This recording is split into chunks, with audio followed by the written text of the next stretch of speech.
Colony सार्वजनिक श्री गणेशोत्सव मंडळ आपले सहर्ष स्वागत करीत आहे. वक्रतुंडाच्या आशीर्वादाने आणि आपल्या सोबतीमुळे आम्ही यावर्षी 58वे वर्ष साजरे करीत आहोत. या काकू, आपण मयूच्या लग्नात कसली धमाल केलेली ना. हो तर 4 दिवस मस्त गेले होते. पाहुणे रावळे, गावकडची मंडळी, घर कसं भरलेलं होतं. किती लोकांचा स्वयंपाक व्हायचा. तर पण थकवा अजिबात जाणवायचा नाही. सगळे मदतीला असायचे ना. रात्री उशिरापर्यंत जागायचो, गप्पाच एवढ्या रंगायच्या. त्यानंतर अंताक्षरी सुरू व्हायची. आणि एकदा अंताक्षरी सुरू झाली की काकू काय थांबते. मग रात्रीचे 2 काय आणि 3 काय. अरे हो, किती गाणी गायची काकू. पण काकूचा आवाज एकदम भारी, जणू कोकिळाच. काहीतरीच हा तुमचं. चण्याच्या झाडावर चढवतंय काय. नाही ग काकू, तू खरोखरच खूप गोड गातेस. एक गाणं होऊन जाऊन दे ना आता. ए गप्पा बसा. कधी पण काही असतं तुमचं. मग कधी गाणार तू. अरे आता अभिचं लग्न असेल ना. हा, तेव्हा परत धमाल करू.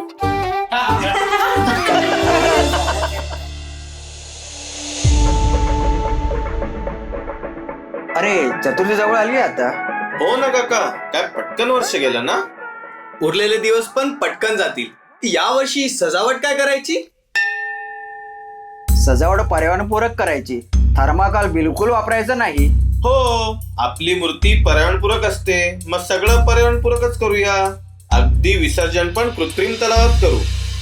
आणि एक गोष्ट मी तर सगळ्यांना ठणकावून सांगणार आहे, गणपती यायच्या आधी सगळ्यांनी आरत्या पाठ करून ठेवा. नाहीतर काय, आरती सुरू असताना एकमेकांच्या तोंडाकडे बघत बसतात आणि फक्त जयदेव जयदेव मोठ्याने ओरडतात.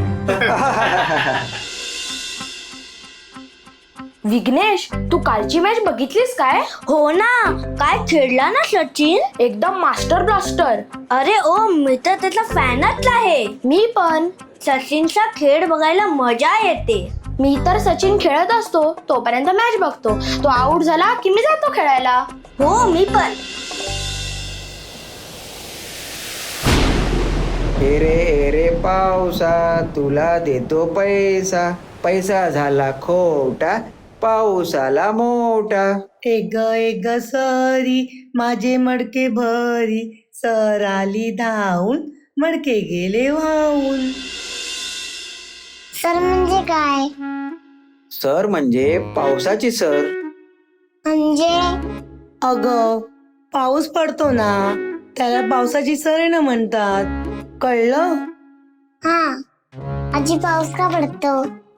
अगं आपल्याला पाणी हवं असतं ना, प्यायला, जेवण बनवायला, आंघोळ करायला. ते पाऊसच देतो. कळलं. हा. हुशार ग माझी बाई ती.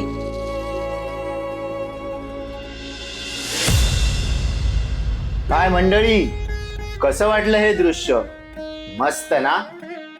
प्रश्न पडला काय, कोणाचं आहे बा हे घर. एवढा विचार करू नका. अहो, साधारणपणे 20 वर्षापूर्वी तुमच्या आमच्या जवळपास प्रत्येकाच्याच घरात हे दृश्य होतं. थोडेफार विषय वेगळे असतील, भाषा वेगळी असेल, पण संवाद व्हायचे घरात. आत्ताच्या काळात घराघरातील दृश्य कसं आहे बघायचंय. एकाच सोफ्यावर 3-4 जण बसलेत. खाली जमिनीवर 2-3 मुलं, खुर्चीवर आजी आजोबा. पण प्रत्येकाच्या हातात मोबाईल फोन आहे आणि कानात इयरफोन. त्यांना आजूबाजूला कोण बसलेत याच्याशी काही देणं घेणं नाही. ते आपापल्या मोबाईल मध्ये मशगूल आहेत. हे चांगलं लक्षण नव्हे. याने संवाद लोप पावत आहे.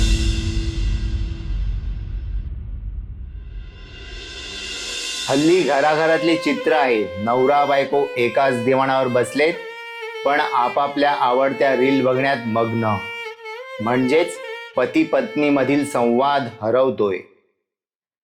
घरात 6 महिन्याच्या बाळाच्या हातात मोबाईल देतात काहीतरी चित्रण लावून, का तर ते शांत राहते. पण त्या मुलाचं काय? नाईलाजानं हातात आलेला मोबाईल हाताळून ते मूल 1-2 वर्षात अगदी पारंगत होतं. आणि पालक पण गोडवे गात फिरतात की आमचा लालू किती सफाईदारपणे मोबाईल हाताळतो ते. अरे पण याच्या दुष्परिणामांचा विचार केलाय का? ते जाऊ दे. मुद्दा काय की ही मुलं 4-5 वर्षाची झाली आणि त्यांना काही प्रश्न पडले तर ते आई बाबा किंवा आजी आजोबांना न विचारता थेट गुगल बाबाला विचारतात. परिणाम काय? पालक आणि लहान मुलांमधील संवाद हरवला. पूर्वी मित्र आप्तेष्टांमध्ये कोणाचा वाढदिवस असला तर प्रत्यक्ष भेटून त्याला शुभेच्छा दिल्या जायच्या. तिथे जाणं शक्यच नसल्यास किमान पक्षी त्याला दूरध्वनीवरून संपर्क साधून शुभेच्छा दिल्या जायच्या. त्यात जिव्हाळा होता. पण आज काय होतंय? कोणाचा वाढदिवस असला तर त्याला व्हॉट्सअप ग्रुपवर शुभेच्छा दिल्या जातात. त्या पण इतक्या संकुचित पद्धतीने की ते बघा हा, शुभमचा वाढदिवस आहे आणि त्याला शुभेच्छा दिल्या जात आहेत. HBD बम आणि एक केकचा इमोजी GBU. शुभम पण त्याला धन्यवाद देतो. TY विनू आणि चॉकलेटचा इमोजी. ग्रुपमधील काही सदस्य त्याला अशा प्रकारे शुभेच्छा देतात. बाकीचे तटस्थ. झाला, संपला वाढदिवस. ना आपुलकी, ना जिव्हाळा, ना उत्साह, ना आनंद. सगळं काही ऑनलाईन संदेश पाठवून. तात्पर्य काय? तर मित्र आप्तेष्टांमधला संवाद हरवलाय. एवढंच काय, पूर्वी घरात काही किराणा सामान आणायचे असल्यास चर्चा करून यादी केली जायची. मग वाण्याकडे जाऊन प्रत्येक वस्तूचा भाव विचारून किराणा सामान घेतले जायचे. आज काय होतंय?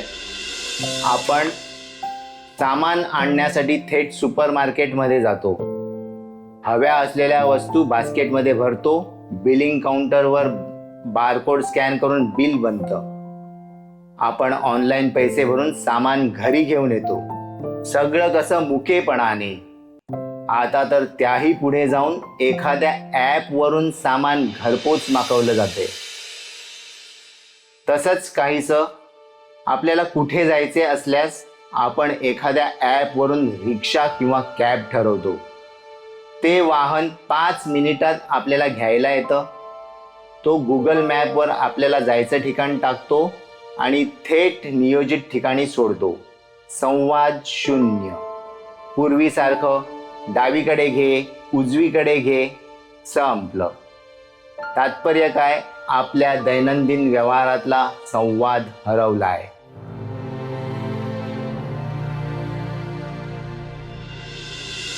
अशीच काहीशी अवस्था कार्यालयीन कामकाजाची झाली आहे. पूर्वी फाईली घेऊन साहेबांच्या दालनात जावं लागायचं. मग साहेब 2 गोष्टी ऐकवायचे. सुट्टीचे अर्ज घेऊन गेल्यावर तर 4 बोलणी ऐकावी लागायची. पण आता काय चाललंय? Email, file, SAP. परिणाम? कार्यालयीन कामकाजातील संवाद हरवलाय. ही सगळी खंत मी एकाकडे बोललो तर तो म्हणतो कसा, काय कमी बिमी नाही, आम्ही मित्र भेटलो की खूप बोलतो. मी त्याला म्हटलं, तुमचे मित्रांमधले संवाद म्हणजे काय ते माहीत आहे. तुमचं संभाषण ऐकणारा त्रयस्थ संभ्रमात पडतो. म्हणतो कुठेतरी भच्या बाराखडीची शिकवणी सुरू आहे की काय. नुसतं भ, भा, भी, भू, भे, भै, भो, भौ हीच अक्षर कानावर पडतात. तो संवाद सुश्राव्य तरी आहे का? एवढं ऐकल्यावर तो गप्पच बसला. आधुनिकतेच्या दृष्टीने हे सगळे बदल स्वागतार्ह आहेत. पण या सगळ्या उपकरणं, ॲपच्या सोयींमुळे आपण नकळतपणे संवाद हरवून बसतोय.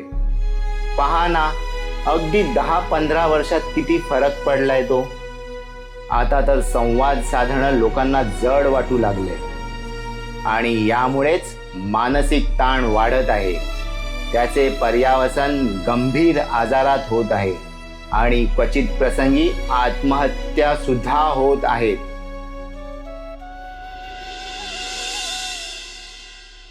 आपण असं ऐकलंय की सहस्र वर्षांपूर्वी मानवाला पण शेपटी होती, पण कालपरत्वे वापर कमी कमी होत गेला आणि कालांतराने ती शेपटी नाहीशी झाली. असंच काहीसं संवादाबाबतीत होणार नाही ना, अशी चिंता सतावते. म्हणून म्हणतो, वेळीच सावरा. या सगळ्याला हलक्यात घेऊ नका. अजून तरी संवाद फक्त हरवलाय, त्याला परत तुमच्या जीवनात आणा. तो संपण्याची, नष्ट होण्याची वाट पाहू नका. नाहीतर आपली सहस्त्र वर्षानंतरची पिढी असं म्हणेल की अरे, आपल्या पूर्वजांमध्ये संवाद साधण्याची कला होती, शक्ती होती. हे वक्रतुंडा, वेळीच माणसाला शहाणं कर. त्याला संभाव्य धोका टाळण्याची बुद्धी दे, शक्ती दे. धन्यवाद.